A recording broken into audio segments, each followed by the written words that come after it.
Salut les petits curieux et les petites curieuses.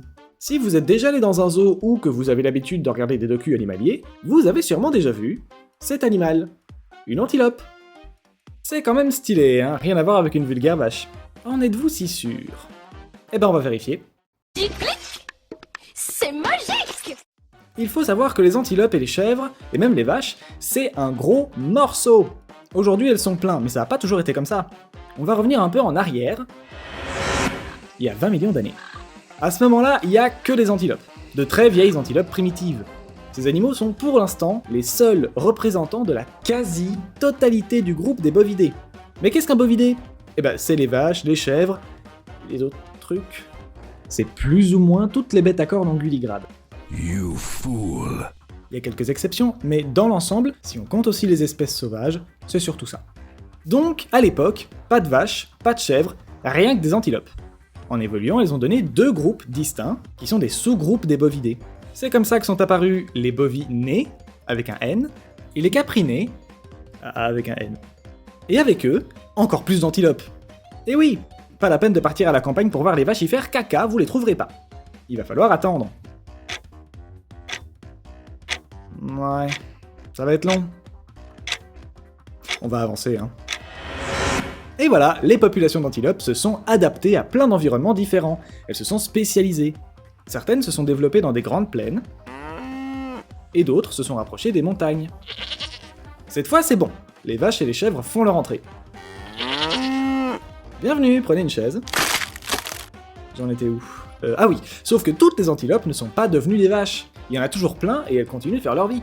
Plusieurs millions d'années plus tard, ça donne ce qu'on a aujourd'hui. Pour résumer, les vaches et les chèvres descendent de vieilles antilopes qui se sont spécialisées. Pour l'instant, si vous avez compris, vous êtes probablement en train de hocher la tête avec un air intelligent et de vous dire « Ouais, facile, il s'excite pour rien ». Vous croyez, hein? Si vous trouvez que c'était facile, attendez que je vous pose la question que je me suis moi-même posée 2 minutes avant de me décider à écrire cet épisode. C'est quoi exactement une antilope? Si je vous dis vache ou chèvre, ça vous parle, mais antilope? Eh ben c'est normal que ça vous évoque pas grand-chose, c'est parce que ça veut rien dire scientifiquement. Contrairement aux vaches et aux chèvres qui ont des caractéristiques génétiques et anatomiques claires, les antilopes ne sont pas toutes faites pareilles, et on n'a pas vraiment de critères particuliers pour les identifier. Antilope, ça désigne juste l'apparence de l'animal. Si votre mammifère est un bovidé, qu'il a des cornes et une silhouette élancée, ça passe. Sauf que, rappelez-vous, je vous ai dit que les vaches et le reste descendent d'antilopes primitives. Il se fait que certaines antilopes n'ont pas totalement changé de tête en devenant des vaches ou des chèvres, créant des animaux visuellement à mi-chemin entre les deux. S'il n'y a pas d'autres critères que l'apparence pour reconnaître une antilope, comment on sait qui est qui quand on met une vache indécise et sa cousine antilope l'une à côté de l'autre? Contrairement aux vaches et aux chèvres qui ont des caractéristiques génétiques et anatomiques claires, Effectivement, vu qu'elles ont la même tête, il faut regarder dans l'ADN. Si l'ADN dit que c'est une vache, alors c'est une vache. Si l'ADN dit que ça ressemble à rien, alors c'est une antilope. Ici, par exemple, croyez-le ou pas, mais ce truc est plus proche des vaches que des antilopes. Bref, on va voir si vous avez compris. C'est quoi ça? Ouais, j'ai peut-être été un peu vite. Vous inquiétez pas, je vais expliquer depuis le début. Donc en fait, à la base, on a des antilopes.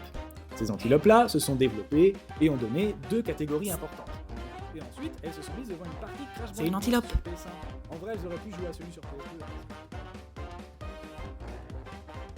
Et voilà, c'était ça pour les antilopes. Si vous avez aimé cet épisode, sachez qu'il y en a d'autres et qui sont tous sur YouTube. Dans la playlist Arrêt, le diminutif de À la rencontre de l'étrange. J'ai aussi une chaîne Twitch sur laquelle je découvre parfois des bébêtes chelous. Bon, il faut qu'on parle de la vulga scientifique sur YouTube. Est-ce qu'il y a que moi qui suis pas satisfait ou... Parce qu'entre l'algo de YouTube qui tue les chaînes qui rapportent pas assez et les gens qui racontent n'importe quoi sans rien sourcer pour avoir des vues, eh ben je suis pas satisfait. Je dirais même que je suis un petit peu désappointé.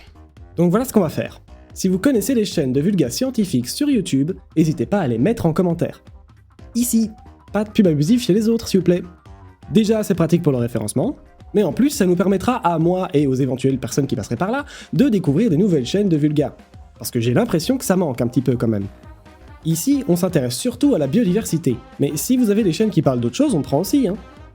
Bien sûr, n'hésitez pas à partager, liker, commenter, manger un cookie, tout ça. Bref, c'était Spect, ciao! Oh, il y a une fusée qui vient de sortir de l'eau!